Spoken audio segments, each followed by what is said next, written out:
Hey guys, so we are scheduled to go live here with Abraham from Whin Global.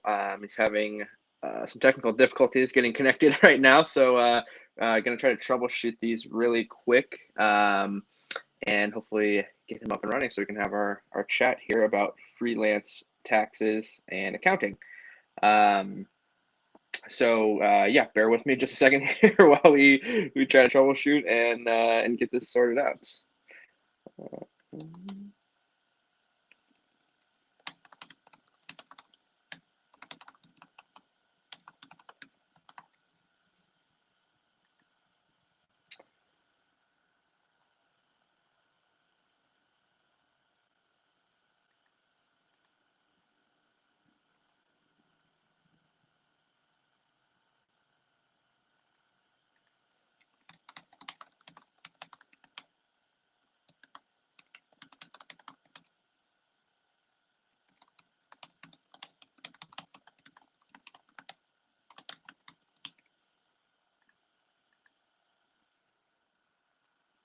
All right. I'm also looking to see if we're not able to make this work, maybe we'll pull in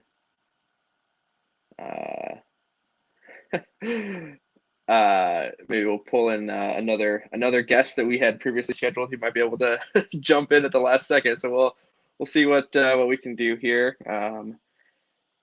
Technology is fun. It's one thing that we have definitely learned.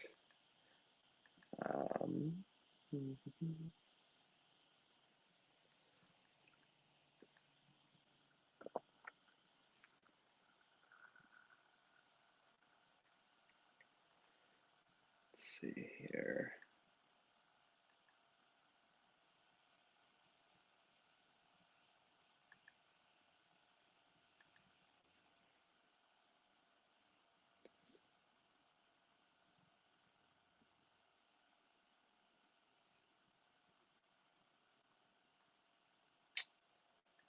Anyone is still joining, just a quick update here is that we're trying to get Abraham connected. Seems to be having some technical issues, so we're just trying to get him hooked up here and hopefully get him locked in. Oh, aha! Okay, I think we might have him. All right, let's see. Hey, Abraham, can you hear me? Maybe not.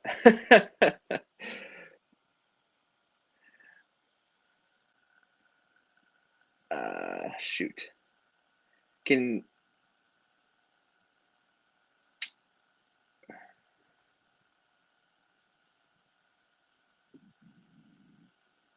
Oop, got some sound from you. Abraham, can you hear me?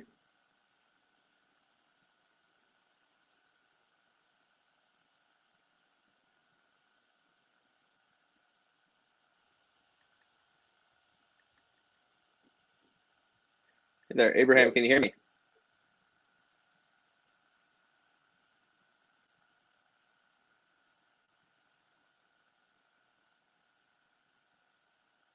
Hey, can you hear me?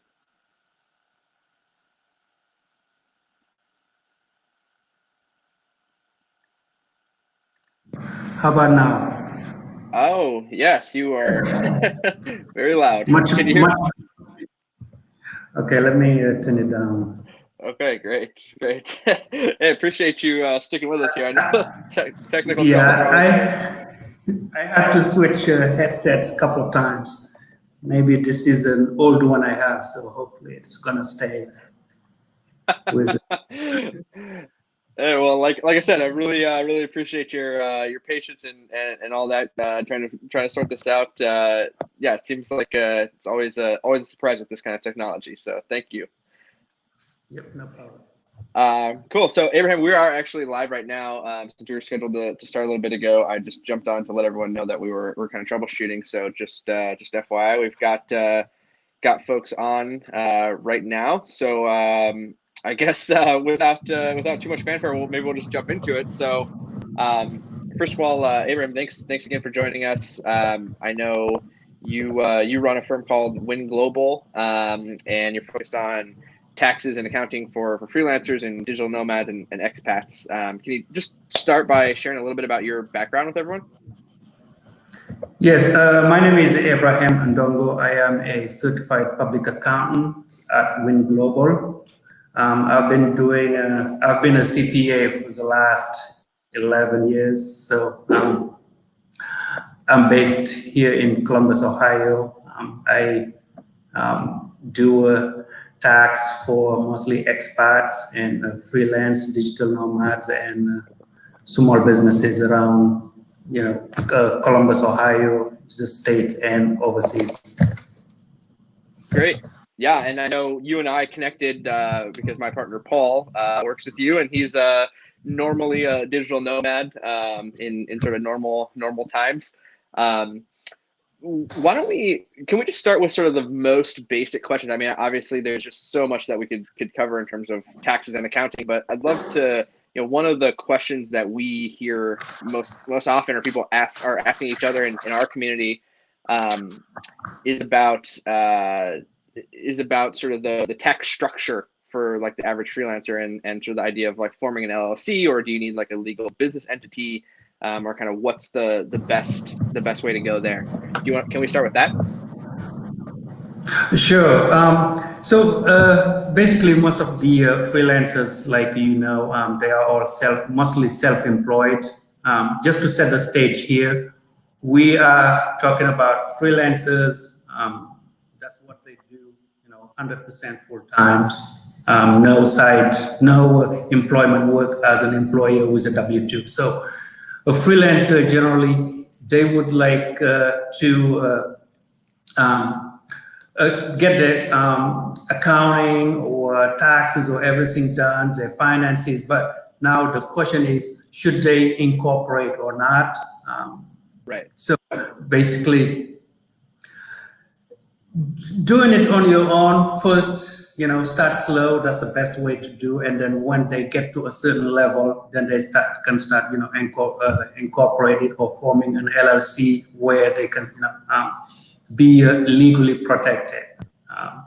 So as a self-employed, there's an unlimited liabilities. While once you incorporate or form an LLC, you create a shield to protect your assets. That's the main reason why most freelance incorporate and form an LLC.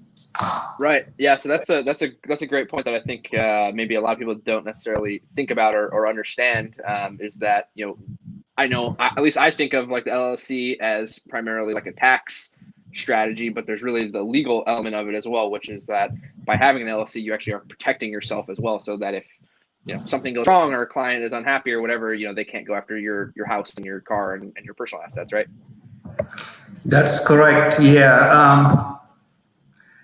For let's say an LLC, you have a limited liability. Generally, the claims filed against a business, just stays within the business. Generally, they don't go assets beyond the ones the business owns. But if you are freelance, where everything is you're doing business as your name or as a fictitious names, there's no protections, or at least because you and your business are pretty much the same. Sure. So for tax and accounting purposes, it's absolutely helpful to have a separate business entity, than yourself for ease of reporting and for liability purpose. Of course, materiality matters. Let's say if it is a small business, so you don't need to incorporate. But at a certain amount of level of business, then incorporation makes more sense. Sure. So let's talk a little bit about that. So if I come to you, Abraham, and I'm saying, hey, I'm going to start freelancing tomorrow. At what point would you generally advise your clients to look at doing something like an LLC? Well, like I said, materiality matters. I'm gonna throw out a few numbers here. Just let's say your gross income when you start is 20,000. You're like, it's just small enough that incorporating is not necessary here. Because if you are freelance, most of your assets are based on your tax softwares, your computers, not so many, equipments or anything related to that. But if you go to a certain level where you make, let's say, $80,000 or $100,000 pretty much easy every year or even above, then you can start thinking about incorporating, making an LLC.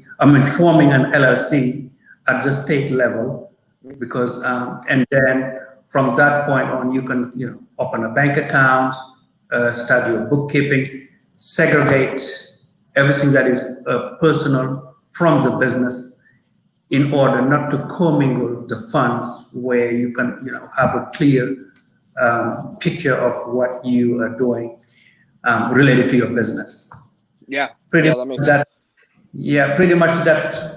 I always say materiality matters. So it's not, you can create an LLC when you start your business, of course, but at first, right. If you just don't worry about the privacy, your social security being provided by the, because if you have an LLC, you have an EIN number, and then that EIN number, that's what you provide to, the payer, the people who you work with, the contract with, and then you can open a bank account from that point on. So everything is related to your name. So privacy also, it has a little bit impact on that too. Yeah, that's another great sort of benefit of doing the incorporation process that I think, again, most people maybe don't think about is, you have a little bit of privacy, you have some legal protection, and then there's sort of the tax implications as well. So just to put a point on that, you said you threw out the numbers like 80 to 100K. Is that usually the point where you would encourage your clients to do an LLC if they haven't already, or is it somewhere before that, or what's the general rule that you try to stick with? There's no general rules. It's based on based on fact and circumstances related to that individual's, or what are their goals, what how financially they are stable, not stable, but how they would like to be protected, what type of other asset they have, so it just depends on the circumstances. Not I just throw out that number $80,000 to, or hundreds, or some people maybe say 50 or whatever, or even $20,000 or whatever, doesn't matter. But at first, when you start to freelance, it's good to have an LLC if you think there's asset protection that you would like to to take on. For sure. Yeah, that makes a lot of sense. I know in my experience, like when I first started out, I guess I actually did form an LLC pretty much right from the get go, but I had like quit my job and like I was going full time freelance, so I kind of expected that I would earn a decent income, and then I guess that kind of brings me to my next question, which is about this idea of the S-Corp election. So I know that that's another thing that I've gone through personally. So I'd love to kind of get your take.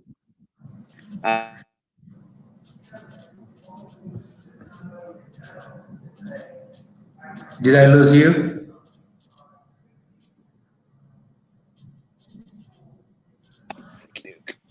All right. Sorry about that. Can you hear me? Yes. Uh-oh. Yeah, you. Now I can't hear you. Give me 1 second to try to troubleshoot this real quick.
Hey, can you hear me? Yes, I can hear you. I can't hear you now. Jeez. This is just not my day, or our day, maybe. So Shoot. my camera works. Audio.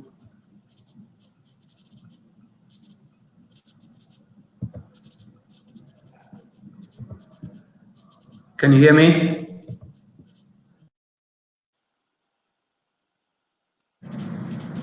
Can you hear me?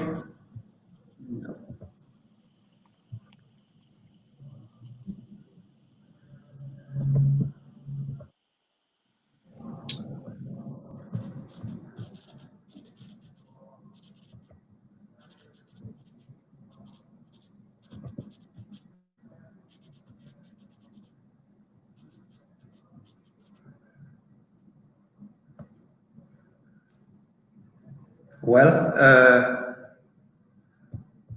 I think Tyler was talking about the S-Corporations elections, and I'm not sure if what was the questions related to that, but if anyone can hear me or can send us a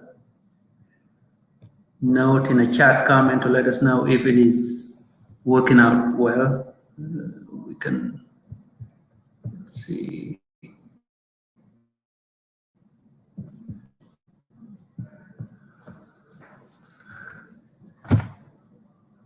So for an S corporations, once a freelancer, good, thank you. Okay, so once someone has started the freelance, they already set up the LLC, the single member LLC.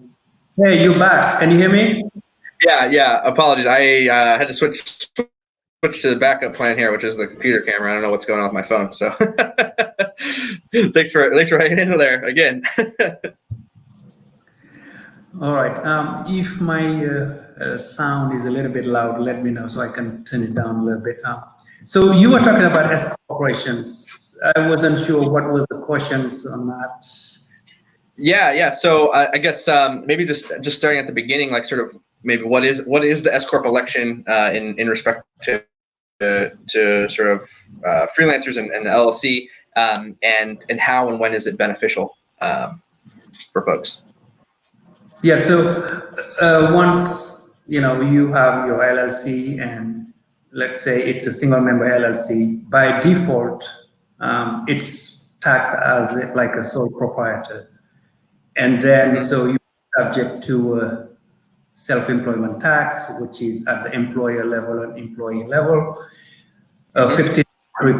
And then you also be subject to the federal income tax rate, and not forget the state, and then the law, especially if you are here in Ohio.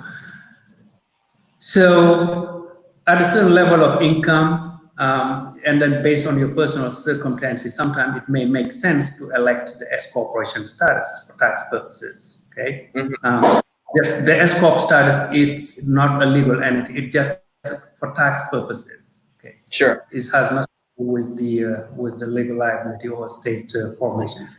So as a single LLC, it's taxed as a sole proprietorship, and all your net income are subject to a self-employment tax. Right. Both employee and employee level, of course. Once you elect the S corporations, then portion of that employment tax will not be, of your income will not be subject to self-employment tax, just because as a sole shareholder of your S corp, you have to take salary from your S corporation. It's mandatory required. You have to run a payroll quarterly. It's required. And then you have to pay yourself a reasonable compensation. Sure. Based on your the type of work you do, the experience level, and the level of involvement in the corporation. How much would a similar person that you hire outside of the company would be entitled? Like what level of salary would you pay? Sure. So that's a reasonable compensation that is required by the IRS. Right. So if we So I was just gonna say, so if we unpack sort of the math on that, so I don't know, let's say in a world where I have an LLC and I earn $100,000 in income in the year, Okay. what I can do is then I can say, okay, my salary is going to be say 70,000, and from a tax perspective, how does that break down? So I'm going to pay payroll tax on the employee and employer side on the salary, right? Yeah. You mean you create the LLC, the S-Corp, you elected the S-Corp or before? Yeah, if I elected to take the S-Corp and I'm paying myself a salary. Okay, so you an LLC, you elected an S corporations, you have $100,000 of net income, let's say, right? Yep. And then you pay yourself a salary, let's say, of let's make it as 70,000. You said 70? Yeah. So 70,000, and then that $70,000 would be a W-2. Yep. W-2, like an employee. Let's say Whin Global LLC provided me a W-2 with a box, $70,000 gross salaries, and then I'll have federal income tax, Medicare withheld, Social Security withheld, exactly. Right. Right. So the remaining $30,000, it's a distributions. You can either distribute to yourself or you can leave it into the corporations. Remember, as an S corporations, you will have a Schedule K1, which all your the income will flow to you personally, and then it's the way it is taxed. Right. There's two prongs. One is the W-2, and then everything else will flow to you as a on your personal income tax return. Right. Because the corporation is not taxable. It's just a filing informational entity. That that's a good distinction. I didn't realize that. Yeah. And then so on that sort of additional income, so that 30,000 that's beyond the salary, there's going to be a tax savings with that, right? Yes. Remember, that's going to be just like a flow through distribution to you, and then it'll be reported on your income as a as a dividend, as an income where it'll be taxed as a lower tax rate. Sure. Okay. Yep. And what if you had to sort of ballpark like the savings there in terms of taxes, like what's the difference between the rate that you get taxed on your salary versus that distribution? Oh, the distribution will be only at the 15% or 22% based on your based on your other income you have, of course. Assuming if you don't have anything else, just based on this example, it'll be 30% tax. 15% tax rate compared to the other one. The W-2 would be about let's say 22%. Okay. And actually for a single person. So, but there's a savings related to self-employment tax compared to no self-employment tax here. At least you would save a minimum of 7.65%, which is the employer's side. You would not personally pay, right? Right. That's a huge saving on that. So the higher the income level, the better saving you'll get. So that's where some from the single member LLC to an S corporations after a certain level of income, let's say 60, 70,000, it may sometimes make sense to, to elect an S corporations and then to file as an S corporations. Right.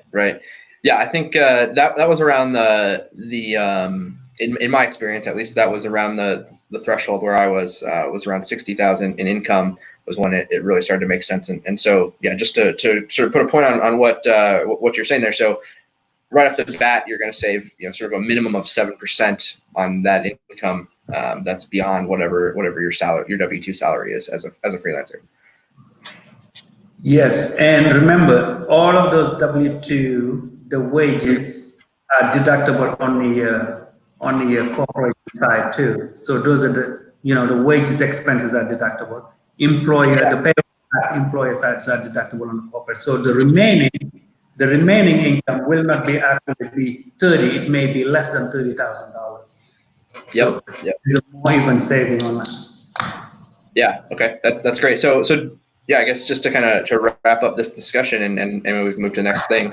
I think the main takeaway for me here is that, you know, as a freelancer, assuming that you have an LLC, at whatever point your income basically exceeds what would be sort of a normal or like an acceptable salary for that position, then you might be looking at doing the S-Corp election to save some taxes, and setting a salary based on sort of what that reasonable salary rate would normally be for an employee.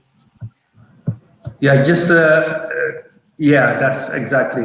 Just make sure, you know, the cost benefit for electing an S corporation outweigh, you know, the additional cost of running. Right. Yeah, because there are costs to payroll and all that.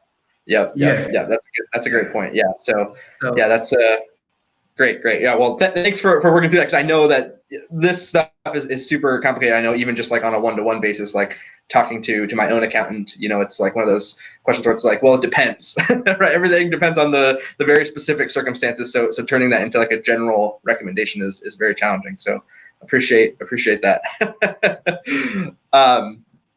I'd love to change course a little bit here and just talk a little bit more generally about some of the changes that have been happening with respect to taxes. So, you know, obviously with this current administration, there have been some new tax laws and things that have happened over the last couple of years. I was just wondering, are there any sort of major changes that have affected freelancers that you work with in terms of how taxes are done or prepared, or the strategies that you use? So the major changes that happened in the last few years is the Tax Cut and Job Act passed in December 2017. Pretty much the new Section 199, which is the 20% QBI deduction, which is a qualified business income deductions. It's new. It started in 2018. Now it's not new anymore, but it provides a 20% savings, deductions from your net income, which would offer, you know, based if whatever your taxable income is. So the lower of 20% of your qualified business income or your taxable income, which is a huge savings since 2018. That's affect most of the S corporations, pass-through entities like partnerships, and most freelancers, single member LLCs. So most of the individuals that prepare their taxes, they, you know, if someone has a net income of $100,000 with, you know, without the foreign earned exclusion, of course, if your taxable income is about, you know, 70K, you save at least 20% less tax on 20% of 70,000, which is $14,000 deductions. Mm-hmm. And is there anything that has changed in the process? Like, do you need to do anything, or is that just like an automatic deduction that applies? That's pretty much an automatic deductions since January 2018. As long as you have a qualified business income, of course, losses doesn't count. But if you have a net positive income, and it doesn't include, of course, passive, you know, rental and capital gains and dividend, everything has to. Rental, if it is a trade or business, of course, some of the rental include, but no capital gains and dividends, just qualified business income from a trade or business. Interesting. Okay. 20% most of the individuals that prepare their taxes or small business, and they can see through their tax return those deductions. Sometimes it's a small, sometimes it's, you know, it's huge, substantial. Right. Yeah, well, I mean, 20%, I think for a lot of folks would be a big savings. So. Yes, yeah, pretty much probably most of the folks on the call today, this may not be a news to them because they already know the qualified business income deductions that their account have been taken since 2018. Sure. And sure. The other bigger changes based on a TCJ Act, it's for the freelancers, it's you can't deduct entertainment business expenses anymore. Like if you take somebody to a baseball game or somewhere and it's just purely entertainment, even if you talk about business, that entertainment portion of that outings is not deductible anymore. Interesting. The meal eaten during that period of time also is not deductible. So the meal related to employer provided meals is not deductible either. So that's a big one. And the third one is the Affordable Care Act.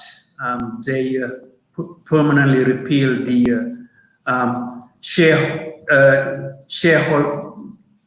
shared responsibility penalty payment, which is the SRP.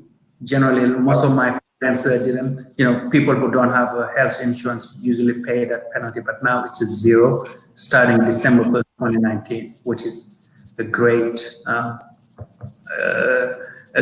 not a great save. Yeah, it's a great saving because you won't pay that penalty anymore if you don't have health care. Moving expenses. For freelancers who move from state to state or from country to countries, moving expenses are not deductible. That's a bummer as well. So. Okay. So that's interesting. Yeah. So definitely some changes there, but it sounds like some of those things that are no longer deductible are kind of offset by that flat 20% savings to a certain extent. Yes, in a way, because these affect pretty much all taxpayers subject to US. Sure. Yeah. Okay, cool. Well, I guess to jump into stuff that's a little bit more recent. So, obviously with COVID-19 and everything that's happening now, one thing that's I think apparent to everyone is that the tax deadline was moved back. So does that have any kind of implications for folks, or is that going to change anything this year for how taxes get done? A little bit changes here and there, but not a whole lot like the TCJA Act. One of the biggest changes is pretty much everybody's directly or indirectly affected by COVID-19 pandemic. We all will see pretty much some, not all, but most folks will see a decrease in income, a decrease of expenses because we are not having any business meetings or travels as well. So it's going to be interesting to see next year how the income statement that my client will produce, probably income, lesser expenses, but also a little bit of perks the IRS and the Treasury are currently providing. So the CARE Act provided a little bit of changes. For example, freelancers don't have to pay quarterly estimated payment for April 15, due April 15 and due June 15. So those are postponed until July 15. That was actually going to be a question that I had. it doesn't mean you don't have to pay. It just means the payment is postponed. Yeah.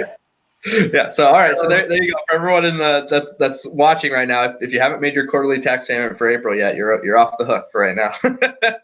Yes. April 15, June 15, they are all you off the hook. There won't be any underestimated penalty for the 60-day period of a grace period. That's great. That's really good to know. So. I was just going to say, so related to that CARES Act, I think that's a great topic to dive into. One of the big things with that obviously was offering payments for freelancers and self-employed people, which is totally new. So can you talk a little bit about that and kind of what you know about that process and how that applies? Oh, you mean payment for? Yeah, like the unemployment payments that our freelancers are now eligible for under the CARES Act. Oh yes, there is the CARE Act also. First for an employee, if they generally they go to the state Department of Family Services or wherever and apply for unemployment. Just because your employer paid what we call state unemployment insurance, so some of folks are entitled for an unemployment if you lose your jobs for reasonable. Right. If you use it as a mass layoff or something like that. So currently, most individuals, in Ohio or any other states, their state unemployment agencies provide those benefits. But previously, if you were a self-employed, you were not eligible because there were no contribution to that state unemployment. Right. But with the CARE Act, the law provides an additional benefit to freelancers, self-employed, 1099 contractors, independent contractors. There's an additional of up to $600 per week that the federal will provide to those self-employed who are directly or kind of indirectly affected by this pandemic, the COVID-19 pandemic. So the qualification depends based on states, agencies, and here in Ohio, they still have not started the application process for those folks who are affected, for those freelancers affected by the pandemic. So, but yes, the federal government has set aside an additional unemployment benefit for freelancers, up to $600 for 39 weeks for their benefit. The main reason is just because if they were not doing that, there wouldn't be, any benefit or any compensation or anything related to that. So I don't know the specifics on this, but I mean, is this something? It sounds like at least in Ohio, you can't quite receive those funds yet. They haven't opened applications, but do you guys know what the requirements are or how they sort of just determine your eligibility for that money? The requirements pretty much it's you are affected by COVID-19, you were sick, or you take care of a family members or one of your family. You stayed home because there's a stayed at home, a shelter in place where you can't go, meet your clients, or you had a face-to-face and now you're affected by that, and your income is significantly affected. You don't have any contract or anything. So basically, it's pretty much if you are not in the healthcare or places where your business is booming, pretty much qualification it's there. Okay, so you can pretty much make the argument, to a certain extent of any kind of income loss that's related either directly or indirectly to COVID-19. So, in our case, maybe I'm a freelance writer and, my client had to cut their budget or whatever because they were losing business, then I could be eligible for that money. Yes, and pretty much, yes. To be clear, the federal government has provided pretty much most of this information under, the CARE Act. It's the qualification for each individual. The information should be at their state unemployment agency website. So it's it's just a 2-click from a Google search, and then I think the information should be there. I don't know in the state if they started to disburse money or not, but for Ohio, they started to take the a pre-selection or whatever they call it, pre-registration this past month, which is, but it's also retroactive. So if you are affected, let's say March 1st, so from March 1st until, up to 39 weeks, you should be eligible to, until you can prove that, you are not affected anymore or something like that. But it's all based on the state agencies running it and then funded by the federal government. It's federal protection, unemployment, something. I can't remember the last one, but it's FPUA. Okay, cool. So first of all, it sounds like for any individuals who are looking for information on the CARES Act and how it impacts you as a freelancer and that unemployment money for those affected, the best thing to do is to go to your state's website and learn about the specifics of your state's programs, because it's run by each individual state. Is that right? Yes. Okay. And do you know, Abraham, are the qualifications for that different from state to state, or is the process just different, or how is that unfolding? Do you know? I don't think the qualification should be different, but the process may be different. Sure. Because there can be any some type of I don't know. If you are in Ohio, you get more leniency because you are affected more than someone who lives in a different state which has had less cases. But pretty much. I don't know what the other states are doing, but the process should probably be a little bit different, but the qualification should be the same. Makes sense. Okay, good. So there you go. Anyone who's watching now, that's some valuable information there. So if your income has been affected sort of directly or indirectly by COVID-19, now is the time, it sounds like, to hop on there and either submit an application or pre-register if that's what's available in your state. But yeah, definitely seems like a great lifeline for some folks who have maybe had some challenges in the current moment. Thanks for diving into that, Abraham. Yeah, go.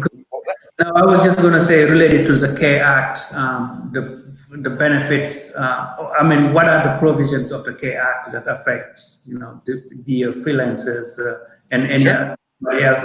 For those who have not checked if they are eligible for the economic impact payments, they can go to the IRS website as well to check if they are eligible for that $1,200 money based on the 2019 tax returns or 2018 tax returns as well, because it's an advance credit. Pretty much most U.S. resident taxpayers are eligible to receive based on a 2019 return or 2018 if 19 hasn't been filed yet. That's the what commonly known as the stimulus check. Right. So, and also this small thing, individuals affected might take some money from a retirement plan, 401k, IRAs, and not be subject to 10% penalties as well. They can go ahead. I just said, oh wow. Yeah, there's many other provisions that the K Act provided. Temporary financial relief to individuals who need the money. So let's say if I have a 401k money sitting there, I can take up to 100k from there with no 10% penalty, and then I will not pay tax on it if I promise to repay it within the next 3 years on three annual installment payments. Let's say if I take 60k this year because I needed the money, I was affected or something like that, I can just pay next year 20k, the following year 20, and then the third year 20, and without paying taxes or anything. Of course, the downside is that your money will not continue to grow, but you won't. Yeah, of course. It's like a free advance loan, but it's also taken away some of the the growth of your money by from any investment potentially that you should have received. Of course, yeah. So that's great to know. So that's three sort of options, I guess, for freelancers if you are running into sort of an economic hardship here. Just to reiterate, one is the stimulus check, which is sort of a broad thing that's available to most people. I think, Abraham, you mentioned the IRS website. I think it's literally called like Get My Payment or something, if I remember correctly, on their site. So you should be able to find that. And then state by state, you can also apply for the unemployment benefits under the CARES Act, which could be up to $600 a week for lost income. And then also Abraham has mentioned this other option, which is that you can take money against a 401k or an IRA at this moment without paying a penalty that you would normally pay to withdraw that money early as sort of a short-term loan. So that's great to know that there are some options for folks if they need to kind of make ends meet or find a way to put a little money in their bank account.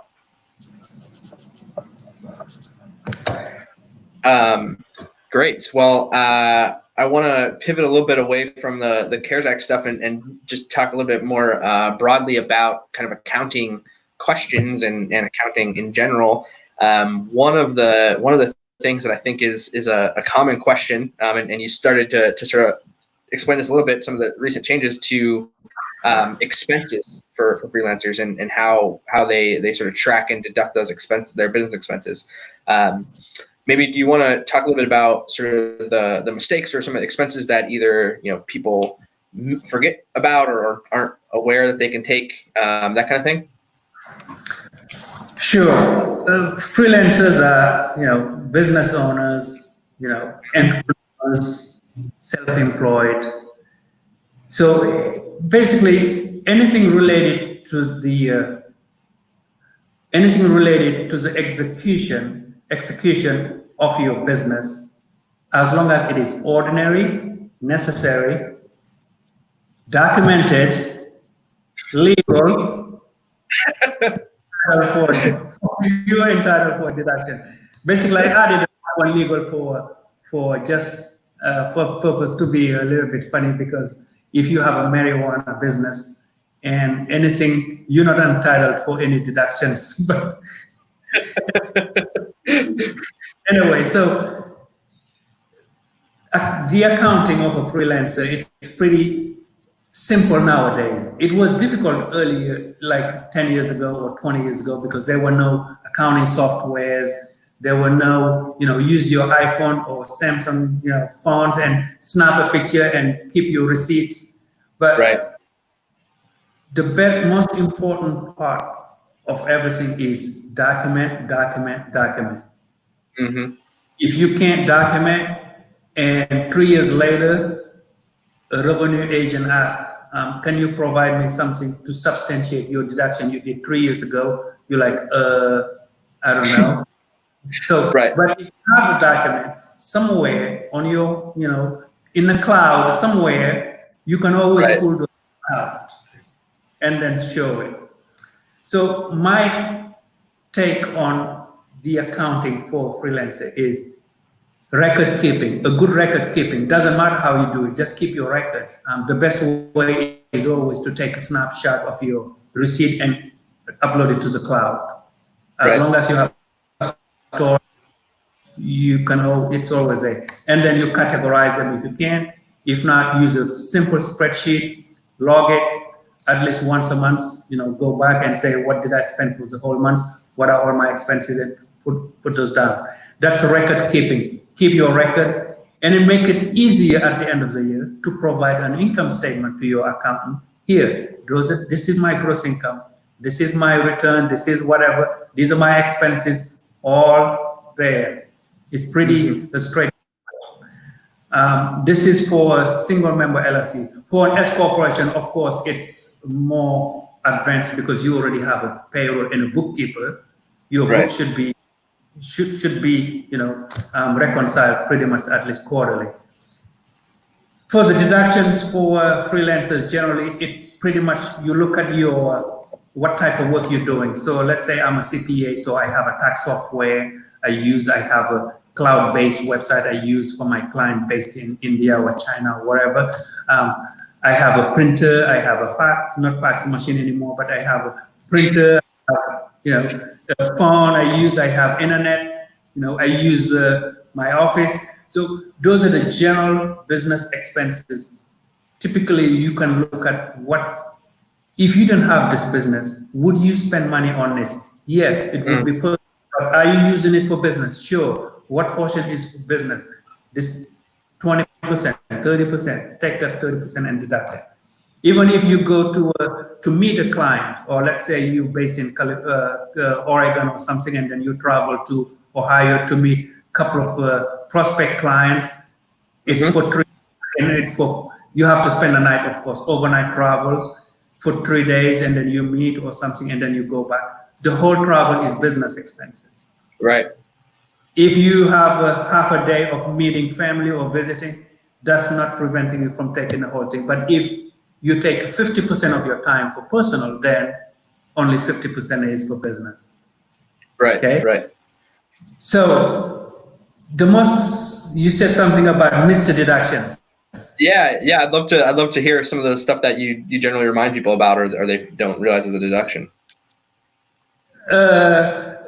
Generally, home-based offices. Some people don't really think about deducting pretty much the home-based office expenses. They're like, oh, I'm just paying rent and I'm using my, this little space for every now and then. But as long as you have a dedicated, regular place where you sit pretty much to do your business or to conduct business, that space you can segregate it and call it home office.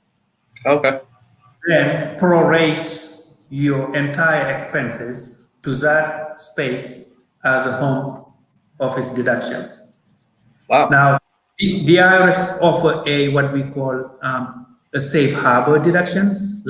Let's say if you use, any space you use on your house up to 300 square feet, the IRS will say, I'll just give you $5 per square feet, up to $1,500 home office deduction. You can do that. That's home office deductions. The other one is the business mileage. Some people drive for, to go get supplies or to go buy a laptop, electronic company X or whatever. If the purpose of the trip is for business strictly to go buy, pieces for that portion of that driving and everything is business. Interesting. So you go to a place to replace a laptop or buy something just for your business. It's for business, so it's nothing personal. So you mentioned before the documentation process. So how do you document that? So say I'm going to Best Buy to buy a printer that I need for business. How do I document that mileage? Just the odometers of your car. So you'll know. Usually you use a Mile IQ or Trip or whatever. Or if you activated the location on your iPhone and you got your history too. Remember, the iPhone is smarter than us, so all your trips are there, and it's going to tell you exactly where did you go and how long was it. And then if you have that history, currently it's a 57.5 cents per mile. So if you drive miles, it's $57. So any deduction, it helps for freelancers. Yeah, that's interesting.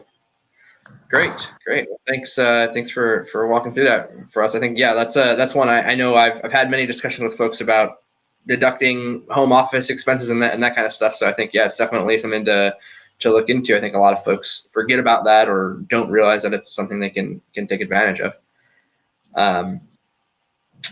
I'd love to change direction just a little bit and talk a little bit about Abraham, I know your part of your expertise is in sort of American expats and like digital nomads, and one of the big topics there is the Foreign Earned Income Exclusion, I believe is the name, right? Can you talk a little bit about that and what that means? So if you are if you are an American expat or digital nomads or a global trekker, hopping from country to country, basically the IRS Section 911 allows you to take a foreign earned income exclusions if you are eligible. To take the foreign earned income exclusion, you must meet this three-pronged test. The tests are: first, you must have an earned income, not passive income, like a professional services. You must have a foreign tax home, and then you must meet the bona fide resident or the physical presence test. Earned income pretty much is straightforward. If you physically located in a foreign country, it's where you earn your income, then you have a foreign earned income. That's the sourcing. It's where you're sitting, that's where that income is allocated or it's sourced. Foreign tax home, it's basically where you have your place of business, wherever is defined as a location of your principal place of business, not your residence. Right. Okay? For example, if I live in Texas and I travel to Mexico every day, come back home to Texas, I don't have a foreign tax home because I'm not staying in Mexico. But if I stay in Mexico for the amount of period of time of 330 days, for example, then I meet the foreign tax home. The third one, it's a bona fide resident. It just means you have to live, work, stay in a or multiple foreign countries for at least 365 days minimum. And then for the physical presence test, that's the one where I have a lot of explanations or helping out with a lot of the expats, the planning on when to come back to the US or to stay overseas to meet the physical presence test. Right. You do the physical presence test. If you maintain a foreign tax home or you live or stay in a foreign country for at least 330 days on a 12 months rolling period. So if in 2020, from January to December, I stayed in Brazil for 330 days, I meet the test.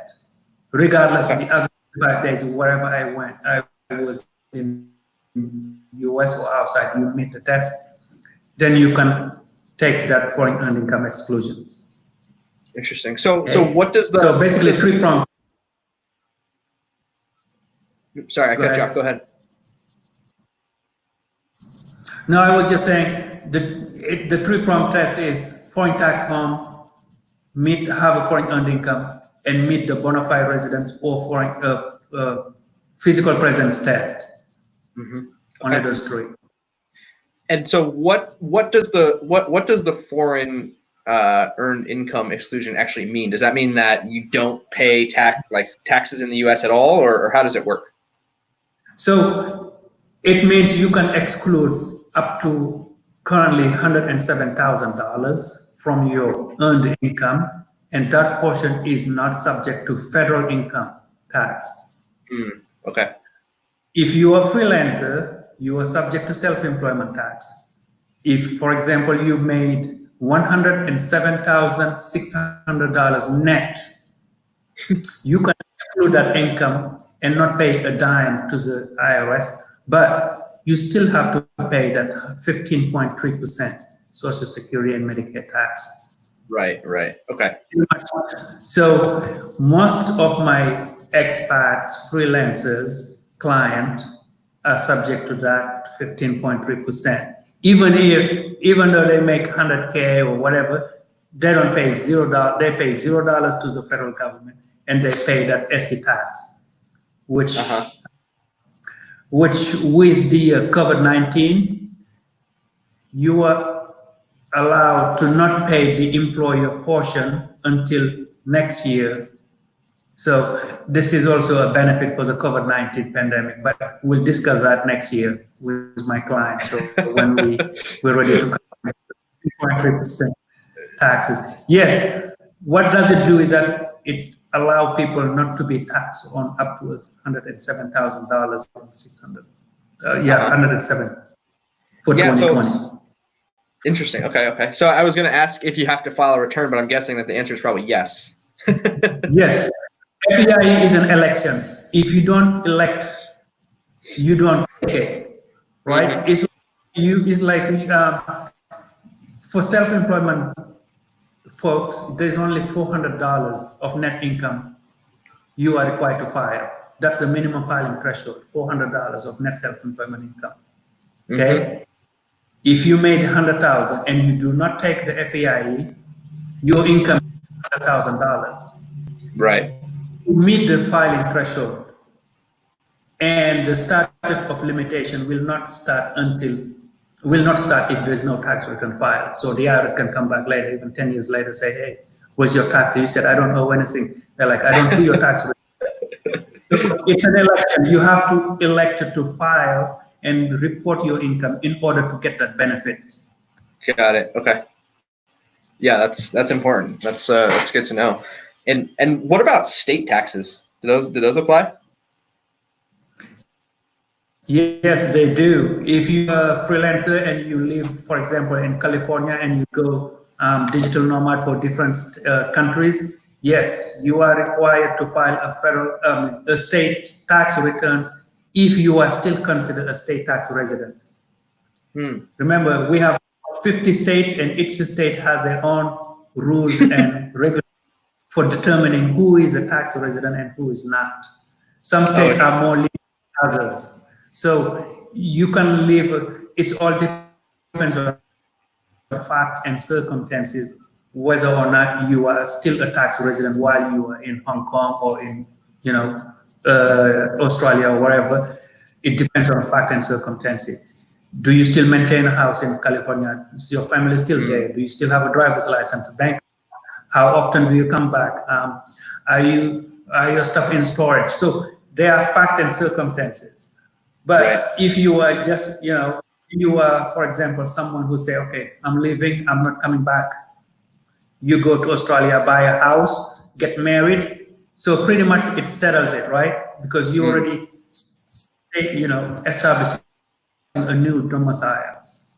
Right. So yes, expats need to think about their state filing requirements. Are there the certain states that are kind of the most friendly for expats or for digital nomads?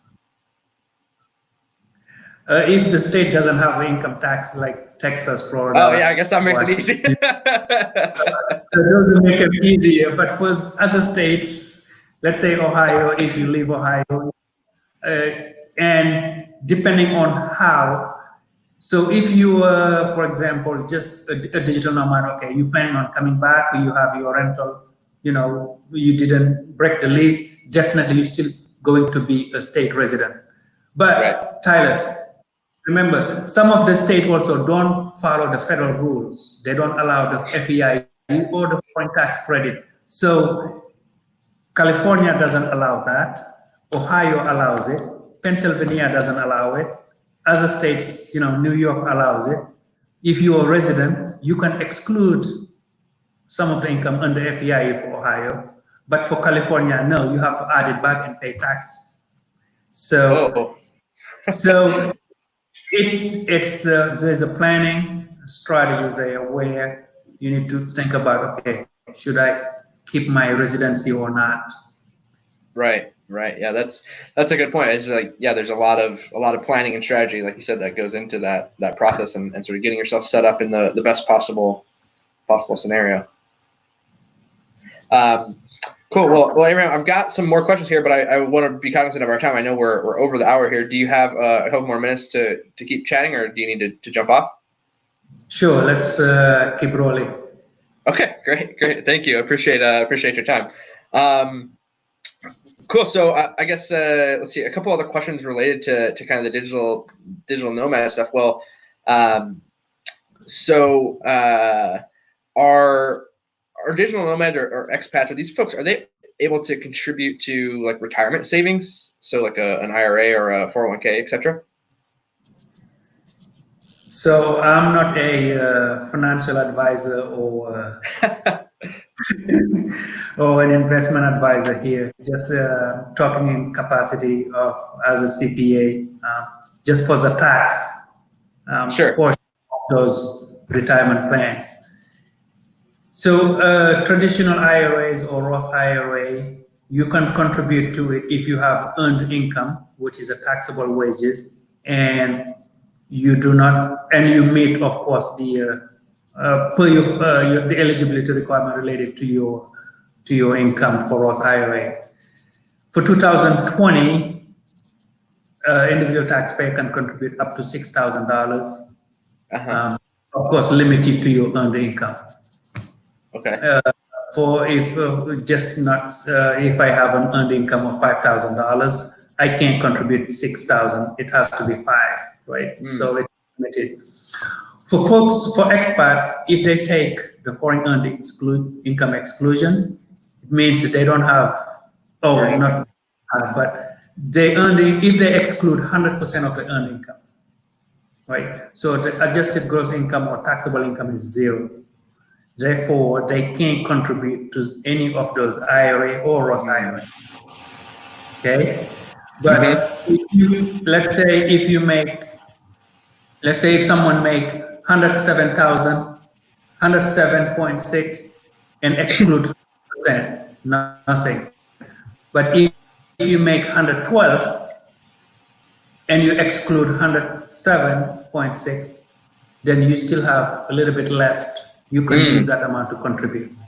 Okay. Okay. And this is both valid for both IRA and traditional, Roth and traditional. Interesting. A lot of people think, hey, I want to contribute to an IRA. I already put it in. I said, no. Let's see, your income is this. As if you take FEI, you can't contribute. Right. You already excluded that income for tax purposes. You cannot contribute it as a taxable or non-taxable. It's not going to work for a year. And for Roth IRA, there is the modified adjusted gross income limits. What that means is, for example, my rich freelancer who lives in New Zealand makes $120,000. I mean, let's say 150K, exclude a little bit, 107, and then the remaining, they can contribute to a Roth IRA. But when you add back the FEIE, it takes them to a higher level of income where the IRS will say, okay, your income is too high, you can't contribute. Oh, yeah. It's a narrow window for the Roth IRA. Right. Additional, you can, it's fine. But for the Roth IRA, you can't. Got it. Yeah. So just to clarify for folks, so there's an income limit on the Roth IRA. So you can only contribute to a Roth IRA, expat or just a normal U.S. citizen, up to a certain amount of income. Is that right?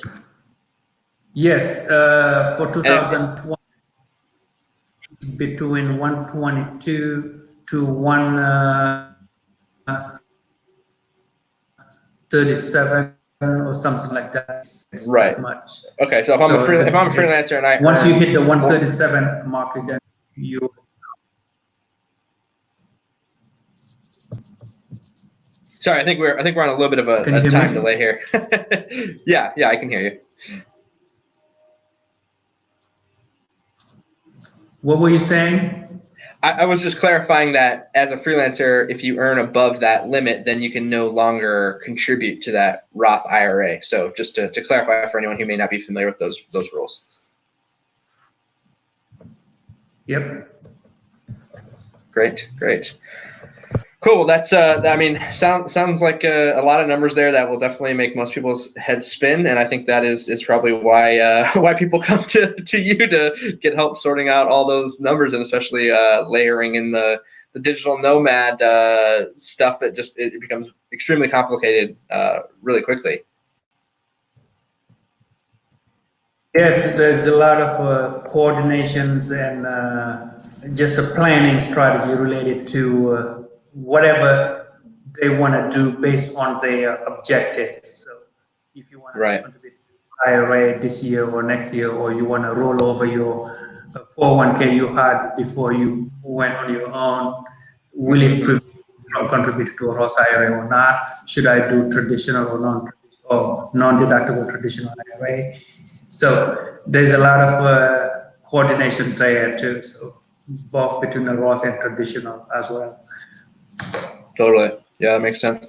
So I have one last question for you, which is related to sort of the convergence of these two topics, which is for digital nomad expat folks who are now returning to the U.S. because of COVID-19. How does that unfold? Are they still eligible for the foreign income or earned income exclusion, et cetera? How does that look right now? Yes, so this is a hot topic in the expat community, especially those global nomads. I know in the middle of March or early March until toward the end of the March, a lot of people repatriated to the US just because they don't want to get stuck somewhere where it's really, you can't get out, and that COVID-19 pandemic, the curve was going up and up and up. So a lot of people unexpectedly returned to the US, stop their assignment, or recalled by the company or anything. So under the Internal Revenue Code, the IRS and the treasuries are allowed to designate each year places where they have civil war, unrest, conditions where the IRS will allow citizens to come back to the US and still qualify for the FEIE, Foreign Earned Income Exclusions, or the physical presence test or benefit. So starting this for American citizens who came back to the US or who came back to the US before, I think it's July. Let me check my notes here. I think it's July 21st. Oh, no, right there. So if you came back to the US before July 15, okay, you still qualify for that physical presence test, even if you do not meet the 330 days in a foreign country, or you came back and you didn't meet the bona fide residences in a foreign country. This is really important for folks who are expecting to meet that, to exclude some of the income and not pay tax on that. However, only the time you spend overseas are counted as foreign earned income. If you repatriate it to New York and you stay in New York and start, that income becomes New York. But yes, the IRS allow designated COVID-19 pandemic as an exceptions to the time requirements to meet the physical presence test or the bona fide residence for the purpose of foreign earned income exclusions. Makes so sense. Generally, it's wars like countries where they have a civil unrest and stuff. But the time now they designated COVID pandemic. Yep. So if you came back to the US, so just make sure you keep your travel details pretty when you prepare your taxes in 2021 to know what portion of that income is foreign and what portion is not foreign earned income, because it's important. Yeah. To just add to that, also the other way also apply to foreign nationals who are stuck in the US and cannot go back overseas. A foreign national, some of them are considered tax resident if they meet what we call the substantial presence test, meaning being in the US for more than 183 days in a current year. So they get also to exclude up to 60 days presence in the US as not US days in order to avoid to meet the tax residency. The consequences is that if they become a tax resident, they will have to file a US 1040 instead of non-resident 1040 return, non-resident returns, and they will need to provide the worldwide income. Right. Remember, you have a worldwide income, regardless of where you live. So the tax resident are the same. But the good news for them, they may, elect a treaty articles between the US and that country to exclude some of the income just because of that COVID-19, the 60 days. Makes sense.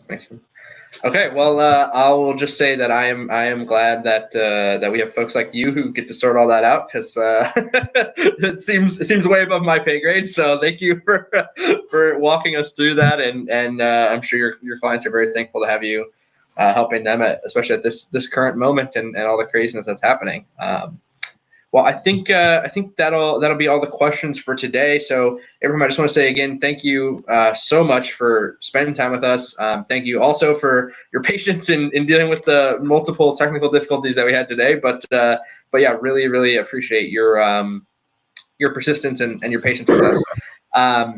How can folks find you if they'd like to find out more information, or if they're looking for help with this kind of stuff? Yeah, our email is info@winglobal.com or abraham@winglobal.com, or they can call 614-233-1025. Great. So And that's Whin Global, WHIN. Yes, yeah. Yep. My contact information is on the website also as well, WHINGLOBAL.com. Wonderful, wonderful. Well, thank you again so much, Abraham, for your time. Yep, no problem. Thanks, Tyler, for having me. Yeah, thanks a lot, and have a great rest of your day. Thanks. Bye. Bye-bye.